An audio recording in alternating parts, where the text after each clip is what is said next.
Hey, welcome back to the Ping Pong Flix Show. My name is Chris Wong. There is a ton of DC topics I have to cover today, so let's just get right into it. There is a new Batwoman TV spot, and this is coming from DCEU, my pals over there, and I want to, translate to English for you. New TV spot for the second season of Batwoman, revealing a new glimpse of Batmobile and Scarecrow. Turn up the sound. As you can see here, there's a little bit of Batwoman. Scarecrow, you just see that? That's the Batmobile. And then it'll get to the Scarecrow right there. That's her first, suit with the red hair. Then she goes into the more of the curled hair, and then that is essentially what it is of the TV spot. That's the first TV spot was really her taking her costume out. Now we're getting a little bit more in towards the Batmobile, Scarecrow, and of course her two different outfits that she's gonna wear. Eventually, her upgraded, and the one she wears throughout the series would probably be this one, which actually is a much better suit for Batwoman, if you've seen the behind the scenes with that. So that is the new Batwoman TV spot. Now there is another series that people have been clamoring for, and that is Black Canary. Right? Jurnee Smollett did an excellent job in Birds of Prey. No matter how you think about that movie, she, I think, did an excellent job in that movie. She's also a fantastic actress, and so a lot of people were clamoring for a Black Canary HBO Max series since she's already on HBO at Lovecraft Country, and she was excellent in that. It would be great to see her as Black Canary. And so now Daniel RPK has a lot of drops today, by the way. The scooper over there, he has a ton of drops he dropped on Patreon. Of course, I have to thank my buddies over at DCEU for picking all those up. And this is one of his drops. He says that Daniel RPK says that Jurnee Smollett's Black Canary, should win another project soon, possibly a series, Black Canary HBO Max series. And I am all for that. I think she was fantastic in Birds of Prey. I think she'll do well in her own HBO Max series, and why not? Peacemaker is getting his own series. Gotham Central is getting their own series. Why not have Black Canary have her own series on HBO Max? And I think that Birds of Prey world would actually benefit and actually be better in an HBO Max series rather than theatrical. Now, with the whole theater thing going on, the fallout and everything, and also probably the budgets are probably going to be smaller, I think HBO Max would be a good fit for these type of these type of characters and their stories, smaller stories, tighter stories, more about character development and drama, all on HBO Max. So I think this is a perfect match made in heaven. I hope they announce that real soon. Now, since we're going to talk about the Warner Brothers streaming plan, that there is a Fallout update. And I would say Fallout because, a lot of these different articles are saying it's Fallout, and, a lot of people are not happy, especially people within the industry, including the movie stars. But Screen Rant picked this up, and this is actually from Variety, that the Warner Brothers movie stars will get additional pay for streaming release. Now, if you remember that Wonder Woman 1984, the actress Gal Gadot and Patty Jenkins got their back-end money to get that plan, to put it on HBO Max. So they signed up with the plan, and that was good to go. But they didn't know that Warner Brothers was going to do that for the rest of the 17 movies that's coming out in 2021. The difference is the stars for those 17 movies didn't get paid those back-end deals like Gal Gadot and Patty Jenkins. But according to Variety, Warner Brothers is currently coming up with a plan to pay lead actors and directors affected by the HBO Max deal back-end compensation contingent on the film's box office performances. Representatives for stars like Smith, Reeves, Denzel Washington, Margot Robbie, and Angelina Jolie have questioned why they're not receiving the same treatment as Gadot. Some talent agencies have reportedly been meeting with litigators to take action against Warner Brothers. Additionally, the studio's streaming plan has not been well received by filmmakers or movie theater owners. So it looks like they are trying to get them additional pay. They're not like they did the whole announcement first before getting it all planned together and putting in a package for these stars. So that's kind of that's not that good. I think they should have been a little bit more and upfront about all those things. But in any case, at least they are definitely trying to help out and clean up the situation a little bit. But there is one person that is defending this Warner Bros. Decision, and it's AT&T CEO John Stankey. He defends Warner Bros. Streaming plan as HBO Max nears 12.6 million activated subs, calling it win-win-win. Now, when it ended in third quarter, there were about 8.6 million activated subs. Now it increased in that one quarter. 4 million activated subs. Is probably maybe because of this whole thing, but that's great. That's great news. That means it's increasing by a lot, but they still need content creators to be happy with this decision. Though John Stankey, during his appearance at the UBS Global TMT virtual conference, called the decision a win-win-win for the company, its partners, and let's be honest, mostly for consumers, that fits current market trends and consumer psyche amid the novel coronavirus pandemic. Stankey called the lack of theatrical business amid the pandemic unfortunate. Licensing films to other streamers is like giving competitors additional arms, though, which is why we needed to try something different. He added, getting the product out into the market is important, and he warned, snowplowing all films into late 2021 or 2022 won't help the market. In the end, he argued, the market will be dictated by what consumers choose to do so. Having choice is a good thing at this time, he argued. We are doing both theatrical and streaming at the same time, rather than putting one above the other. We'll adjust as the cinema business returns from the pandemic hit. So he's clearly saying that if it gets better, which I don't know if it will, then they'll definitely, rethink their strategy and, try to appease the exhibitors. But, on the other side, not the other side, but on the same side, Ann Sarnoff actually, had her own thoughts about Christopher Nolan's, kind of rant towards this whole thing. And she really came out with something that's interesting. She said that at least they're the only company right now that didn't push all movies in 2022. They're the only company right now that are mostly putting all their big blockbuster hits in 2021 at their release dates. Yes, granted, that is coming out on the same time as HBO Max, but they are having a library available for the theaters, unlike other companies. And I thought that was interesting. Another way to look at it, that theaters should be happy with, but I get why they're mad, because they want to be exclusive in this thing. But hey, you have a library of films to show now, and it's not just reruns of Back to the Future, Empire Strikes Back. So I think this is honestly, as a business decision for Warner Brothers, and mainly for us who are, the consumers, right? It benefits us, like you and me. We're talking about this, and we're the ones who want to consume this stuff. I think this is an option, a freedom of choice that I think a lot of companies are not, maybe will be prepared to do. But right now, Warner Brothers is allowing that for this to happen. So that is the current update in regards to that matter. And we'll definitely update you as I know a little bit more. Now, there is another cool thing, another update from yesterday. Now, I talked about Warner Media wanting to do Wonder Woman 3. So this has got a little interesting. So Wonder Woman 3 could include other DC heroes. This is coming from DCEU Direct. And it says here, Wonder Woman 3 will only include other DC heroes, superheroes, if their appearances are intrinsic to the story, says writer-director Patty Jenkins. The full quote is this: as the pandemic has been raging, Patty Jenkins has not focused too much on the threequel to Wonder Woman, saying that where that plot line was coming from was our state of being 6 months ago, and adding that I wanted to make sure that I'm totally absorbing whatever the result of this pandemic is. That doesn't mean that she still isn't working on the franchise, as she plans for a spin-off based on the Amazons before moving into the Wonder Woman 1984 sequel.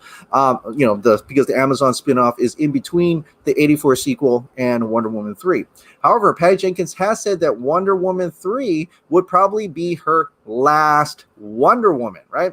But in an interview with Cinepop, Patty Jenkins seems to temper fan expectations of Wonder Woman 3 having any elaborate crossovers like Batman v Superman: Dawn of Justice. Jenkins says that, "I think that there are people out there doing great mash-up movies, but that is not my cup of tea." But because she loves a very powerful singular story. However, this is what she said: "You never know if something will come along that will make us feel like that would be intrinsic to the story, but I would never do it for any other reason." So that's a good idea. I mean, we don't want you to just throw in other characters because the studio wants you to throw in other characters, or you thought maybe we could use a Superman or a Batman just for the sake of selling toys. I think everybody expects that when these characters are in there, it is intrinsic. It's inclusive to the story. It makes sense. And there's a lot of ways to make it make sense. Because Wonder Woman 3 is going to be a modern story. It's going to be in modern times. This is where present time, as you have said, Patty Jenkins have said, that this is going to account for what is happening in current times, and it's probably the pandemic. So if that's really interesting to see that included in how maybe other heroes get involved in some fashion, and how they're doing during this pandemic if they aren't in their own movies. I like it. I gotta say, I dig it. I would totally love to see other characters involved in her, Wonder Woman, in Wonder Woman's story, especially in the last one. I don't want to, compare it to other movies, but there are other, movies on the other side of the fence that have done that as well, and especially for the second or third, actually more like the third movie of certain characters in our competitor. They do include other characters, other heroes within their story, and they do it intrinsically, like how I think Patty Jenkins may do it, and I'm all for that in any case. But that is Patty Jenkins, a little bit more about Wonder Woman 3. Now we're going to get into more drops of Daniel RPK. He dropped a lot. I mean, seriously, this could have been a 2-part episode, but I want to try to see if I can fill it all in one and give you everything that I've learned today. Matt Reeves, the Batman, will have the Joker. According to Daniel RPK, the Joker will also appear in Matt Reeves' The Batman movie. I'm telling you, this movie's rogues gallery is fire. There's so many characters in here, and they're all vying for attention, maybe. But I think if worked in the way that I think he's going to work it, where it's a detective, a mystery, he's trying to solve a crime. Maybe he's trying to find who's responsible for this whole thing. And the only way for him to find out who's responsible is to go through multiple suspects. And this is Batman, those suspects will probably be high-profile rogues, right? And so I think it'd be cool to have him, we already know there's Penguin. We already know that I think the Riddler is in here, and also Catwoman. Then we're thinking that Mad Hatter is going to be in here as well. Then might as well, there's Firefly, I think, as well. And Harvey Dent's going to be here, I think, as well. Then might as well throw in the biggest bad, Joker himself, see how he would do in there. Maybe just a little tease so that when we get to the Batman 2 or 3, they could have the Joker more readily available, more part of the plot that time around. Yeah, I get it. It's like Batman Begins and Dark Knight. But then again, the Batman is not the first year, right? It's the second year. So it's year 2 Batman. So he's been around for a while. So I think this will be an interesting thing, especially for people who are fans of the Batman, should get excited to see another interpretation of the Joker. Another thing that Daniel RPK had dropped today, which excites me to no end.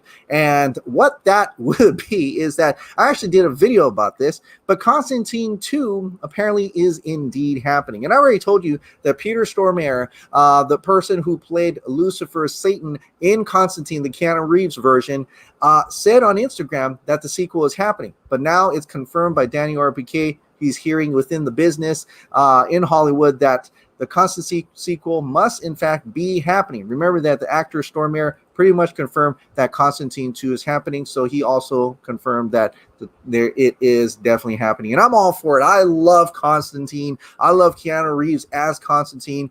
Be sure to check out my editorial, links on top to learn a little bit about how the director and the producer Keith Goldsman and Keanu Reeves thought about a Constantine 2 and how they want to go back to that world. So I'm all for that. I'm really intrigued by that. I really want to see another sequel to that Constantine. Now there is other, we've got the Batman and we've got everybody. My favorite superhero is, Superman, right? And I want to know more about Superman. Can we get any more news about Superman? And I definitely have something for you today. Daniel RPK once again talks about Superman. He says that confirms that there have been conversations about a new Superman solo film. They don't know any more deals about these conversations. Now, it doesn't really say here if Superman, meaning Henry Cavill's Superman or another Superman, right? At one point, J.J. Abrams wanted to do a Superman, but he may actually choose a different Superman. And they may also, talks that they're maybe waiting. See how Zack Snyder's Justice League works out in order to use Henry Cavill again or not. Also Black Adam, things like that. There's other people said that he signed on already. It's ready to go, ready to be announced, things like that. So, but at least Daniel RPK, who I really do trust in the scooper because he has gotten a lot of things right, and he does know the talks. It could have been anything, right? It could have been in a conference table and someone just said, you know what, let's do another Superman solo film, and that's all I went. So there's any more information about those conversations, but I like to say, because of the S, that stands for hope. And anytime anybody mentions that there's possibly a Superman talks underway, my ears are perked. I really want a new Superman movie. I really need more Superman. I don't know. And you may say, you got a lot of Superman in your life right now. A lot of Superman in the films, a lot of different interpretations of them, but I still need a solo film. I need another solo film. Yeah, I get it. Zack Snyder's Justice League arc is going to be part of that Superman story. I totally understand. But I would also still like one that, with Brainiac and, just a Superman solo-centric, just him fighting his villains, saving Lois Lane once again, things like that. I think that would definitely be interesting, and it's great to hear that Daniel is hearing that now. But since we're talking about Superman, it's not over, right? There was another editorial that I talked about just recently called Superman Lives, about Nicolas Cage possibly returning as Superman in the Flash movie. Well, Daniel RPK once again confirms that Nicolas Cage is indeed in talks to make a special appearance on The Flash as Superman. We hope he accepts. I hope he accepts as well. And seriously, Nick Cage, you pretty much accept anything, right? Don't you just say yes to everything? Please,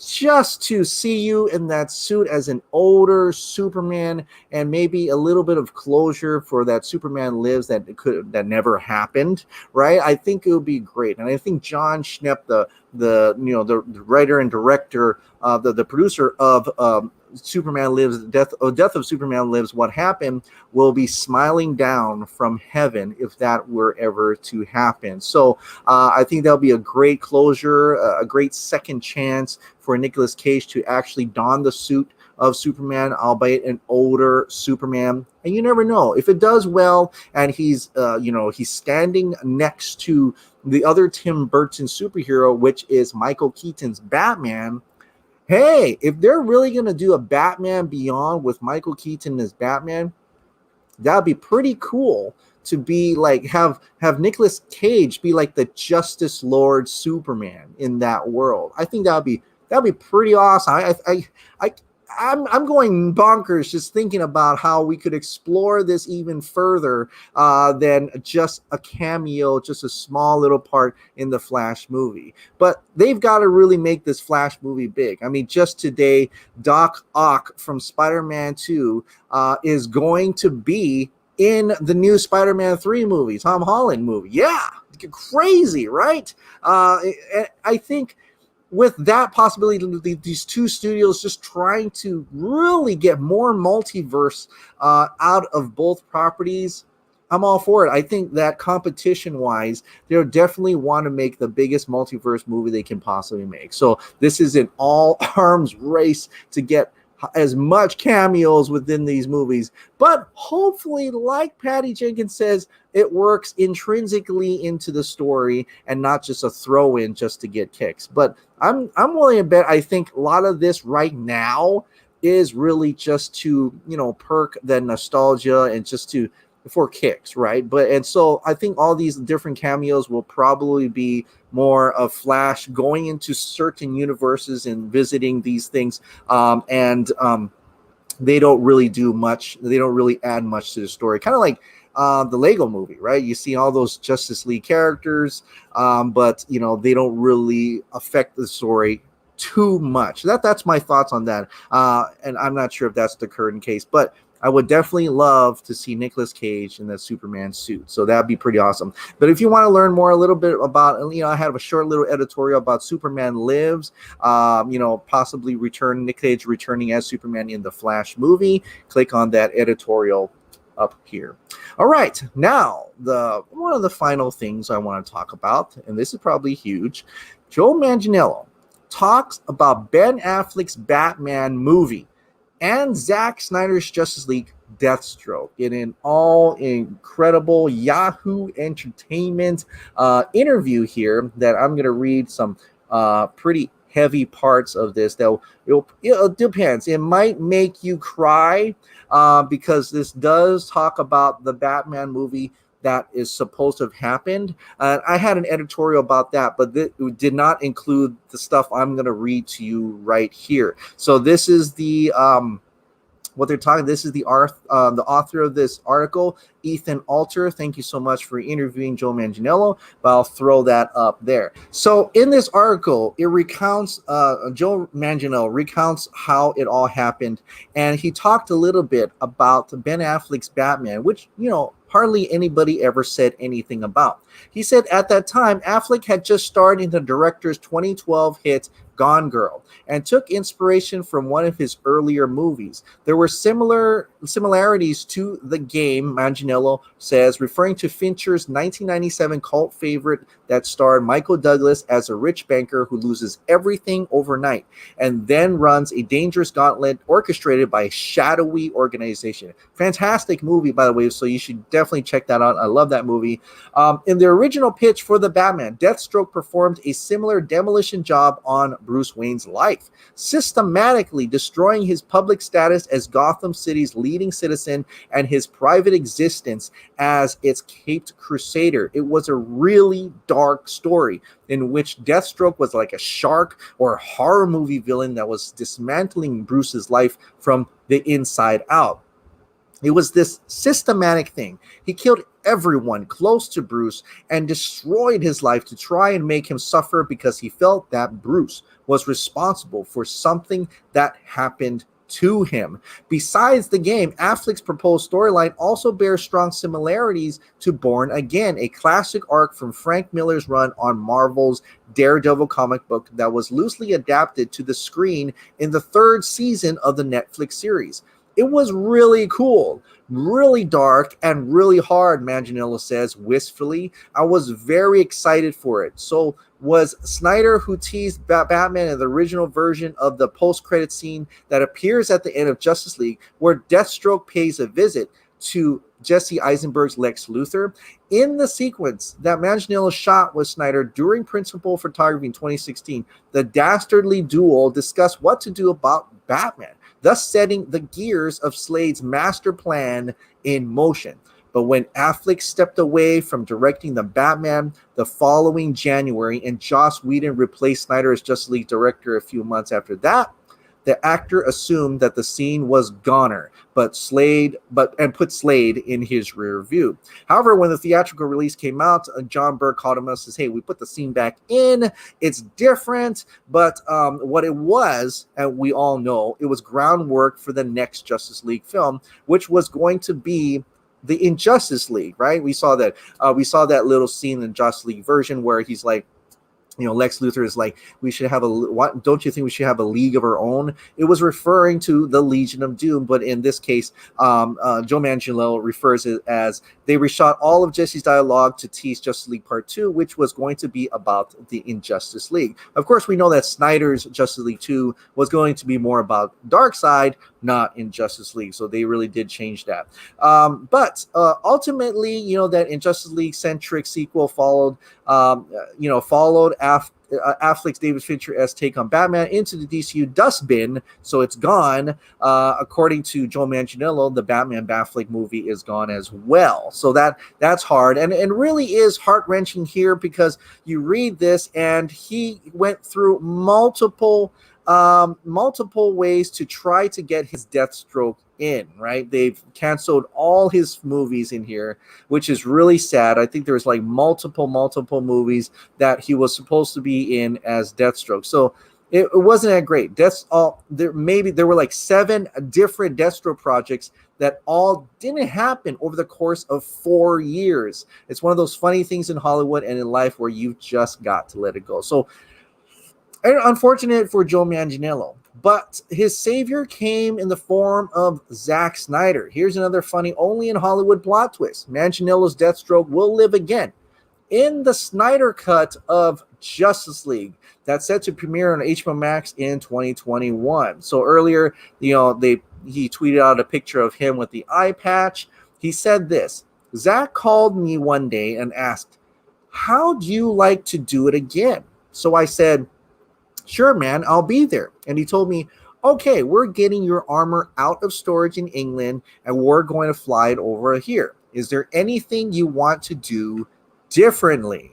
Sure enough, Manganiello had all kinds of fresh ideas that he wanted to put into this last stab at Deathstroke, including a few culled from his never-made treatment. Some of those elements I snuck into this time around," he teases, specifically citing the character's badass mohawk, right?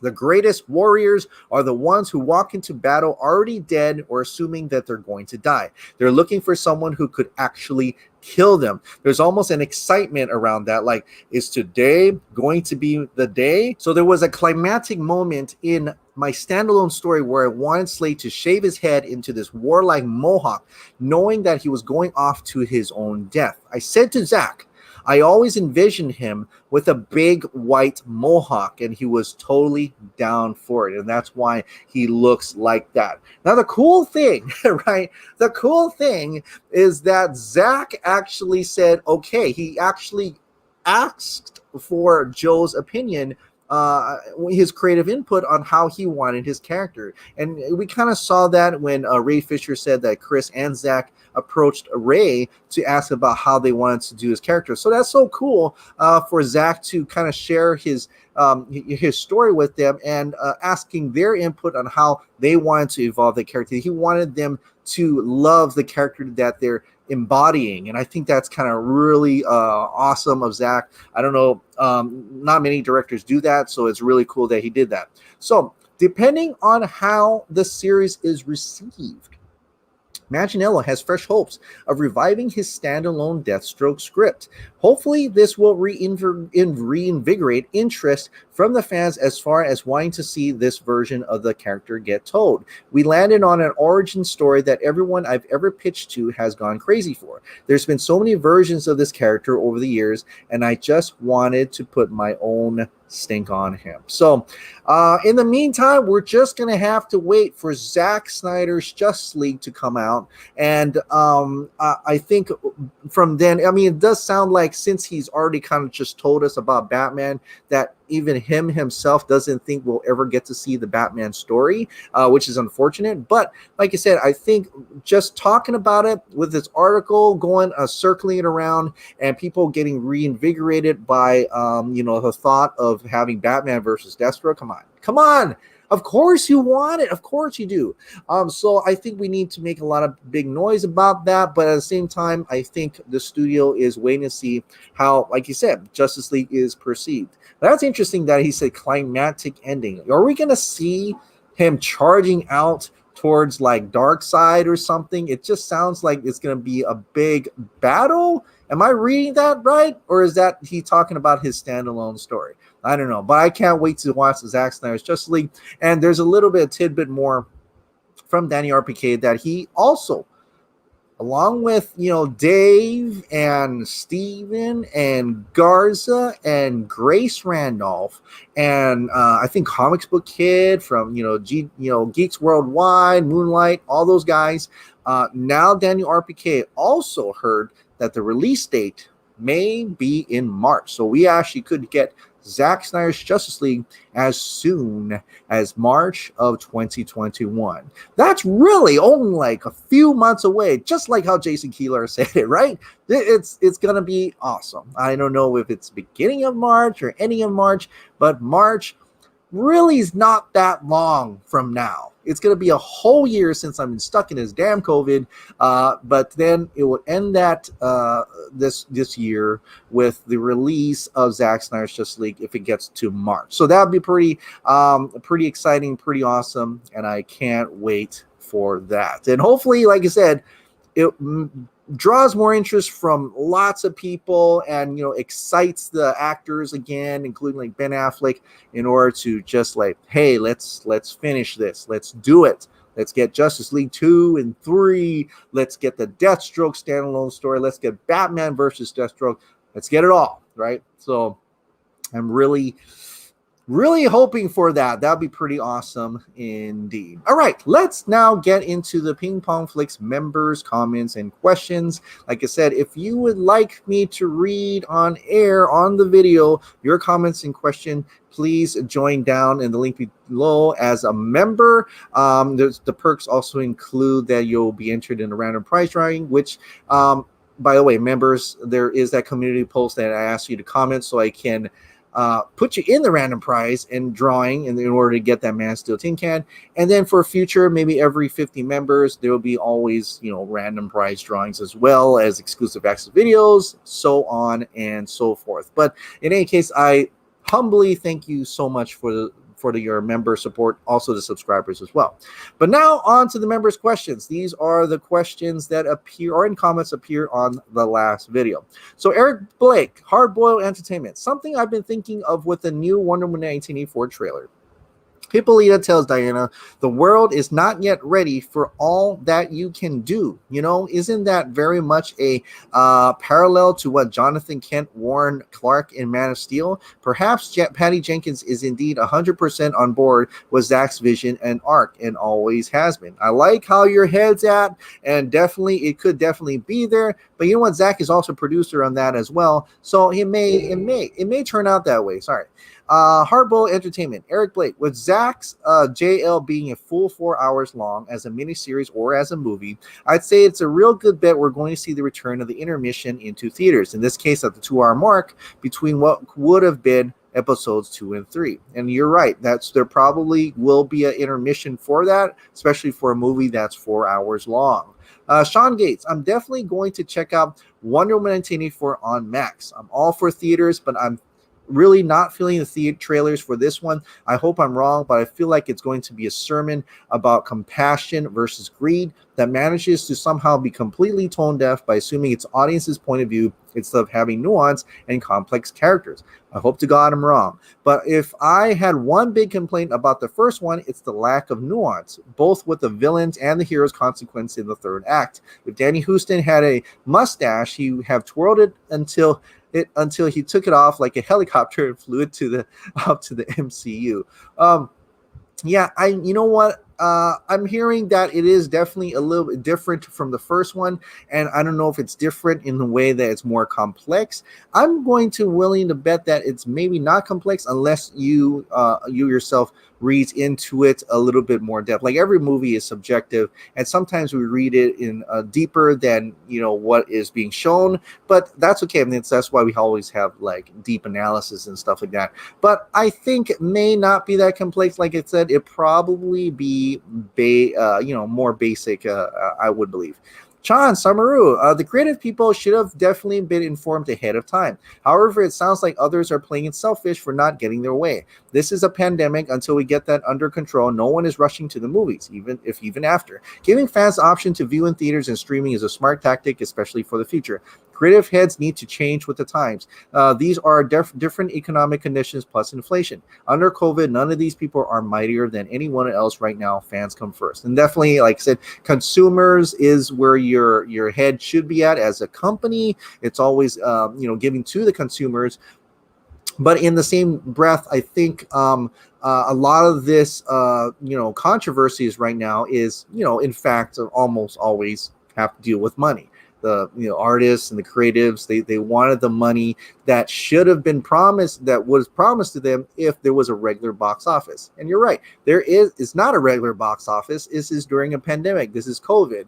I think them making the decision doing half on HBO Max to help them out, and at the same time have it simultaneously go to the theaters to help out the theaters is a good decision. It's not like they're saying no theaters. You're saying both theaters and HBO Max, so that theaters have a library. What are they going to do? Delay it till 2022? Like, I mean, that then the theaters will be surely dead for sure. But if you have a theater, if you feel it's safe, that's under your own, what you feel is for you, then you can definitely watch in the theaters. Or if you don't feel safe and you rather be comfortably watching at home on HBO Max, there is that option as well. So giving the consumers the freedom of choice could go a long way. Like I said, Brandon Hayes just saw the Wonder Woman clip. I'll be honest, before I say what I'm going to say, I think Gal Gadot is great as Wonder Woman overall. She just fits the part. From her look to her foreign accent, she's perfect for the role. Her badass cameo role in BVS to her uplifting, inspiring performance in the Wonder Woman solo movie. She is a Wonder Woman. The new shiny tone they're aiming for with Wonder Woman 84 is just too obvious and different from the first movie, which was an amazing period piece war epic with fantasy and mysticism added in it. It was like a cross between Saving Private Ryan, Clash of the Titans, and Red Sonja all in one. I don't know when they actually filmed Wonder Woman 84, but surely it was before the plan to release the Snyder Cut, and the Ayer Cut was a real conversation. The tone established for this Wonder Woman 84 is an obvious studio mandate. Make it shiny, make it fun, copy Marvel. The same mandated tone for James Wan's Aquaman. Aside from the continuity error with BVS that Diana was supposed to have been hiding 100 years, plus years after events of the first Wonder Woman, and that first revealed to the world as Wonder Woman was when she saves Batman from Doomsday, and she has been incognito as a museum curator, that's all out the window. Now Diana is a shiny superhero diva who runs fast like a roadrunner, has fun beating up the evil men, and she is out in the public eye and is a well-known public figure. It's like the film is intentionally meant to distance itself from what established with BVS, completely screwing with the continuity already established. Bringing Steve Trevor back also just feels forced. It kind of negates his deep sacrifice in the first movie and the impact it had on Diana on why she went into hiding for 100 years. She's immortal and knows how evil men can really be, but I'm sure young girls and women who didn't see BVS won't care about this stuff. And to think Wonder Woman, Aquaman are getting more publicity and exposure than Henry Cavill's Superman and Ben Affleck's Batman. Batman and Superman are supposed to be the front runners, and Batman, Superman, and Wonder Woman are supposed to be the Trinity. BVS showed us just how much damage the Trinity can do. I want to see that again someday. Now, thanks to poor past decisions made by the old Warner Brothers regime, Batman, Ben Affleck, Superman, Henry Cavill just sit on the sidelines while Aquaman and Wonder Woman save this shinier, goofier, sillier DCEU. I'm sorry, something doesn't feel right. This shiny stuff and these studio mandates are just getting on my nerves now. The release of Snyder Cut and Air Cut will honestly make everything okay again. Let us all pray now. So I don't know what's going to happen with Wonder Woman 1984. Like I said, I can't make any. I see what the the aesthetic that Patty Jenkins is going for. I understand she wants to make an the 80s movie in a sense, essentially, and I'll have to hold my judgment about that until I actually watch the movie and see how, if it fits in or if it doesn't fit in. Is it more complex? Is it darker in moments? Are they only showing us the colorful stuff? I honestly don't know. So we'll have to wait and see about that. But thank you for your comment. Bowl of Indomie. What would Christopher Nolan have them do otherwise? Sitting idly and hoping for COVID subside? But then again, Warner Bros. Should have announced some movies for HBO Max and not putting all of them in one basket. Yeah, they should have announced a lot more stuff for HBO Max. Maybe they don't have any much stuff, and that's why they're utilizing the movies that they have, since Warner Brothers is now doing both HBO Max and theatrical movies, and I think that's why they had those catalog ready to go. And so I don't know what Christopher Nolan would have done otherwise, but we'll have to wait and see if he continues on with Warner Bros. I think he will, though. Or maybe not. Danny Gray, I see a lot of people saying Warner Brothers, HBO, whoever paid Patty Jenkins and Gal $10 million each to praise the HBO Max statement and platform, which isn't true. As Patty has always said, she feels this film should be on the big screen and has been very vocal about it.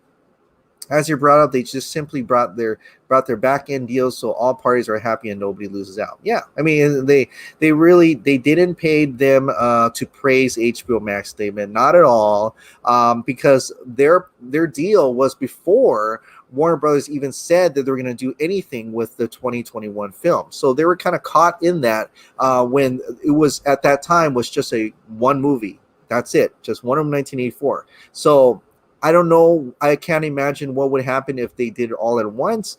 But in this case, it really isn't their fault for anything.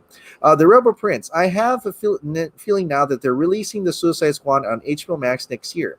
That we will definitely see the Ayer cut of the original movie. It could be a great piece of marketing for them to hype up the new movie, to release it as a complimentary piece and put the Suicide Squad back in people's minds.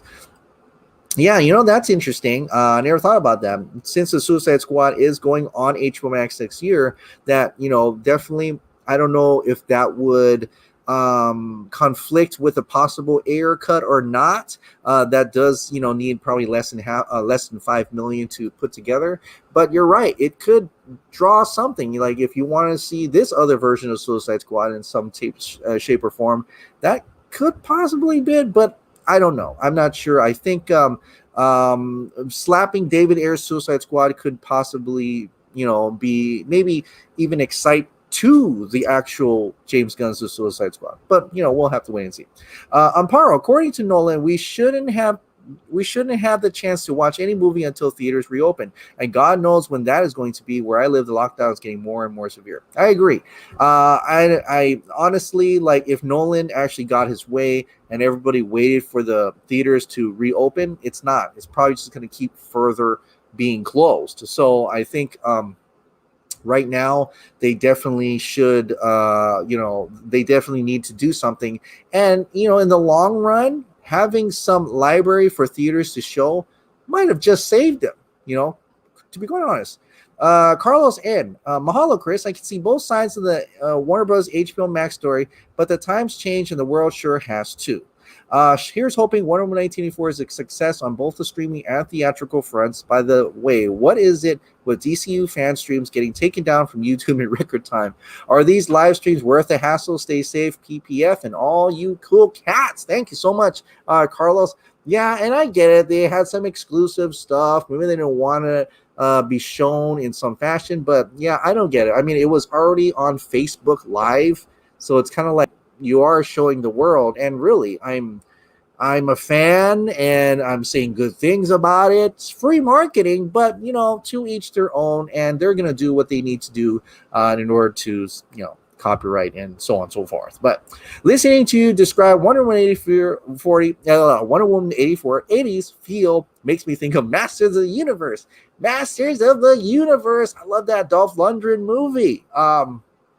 Really campy and cringy, but a lot of good stuff in there, and I kind of enjoyed that. From, I don't remember it now. I haven't watched it in a while. I think the last time I watched it, I was like, that's the girl from Friends.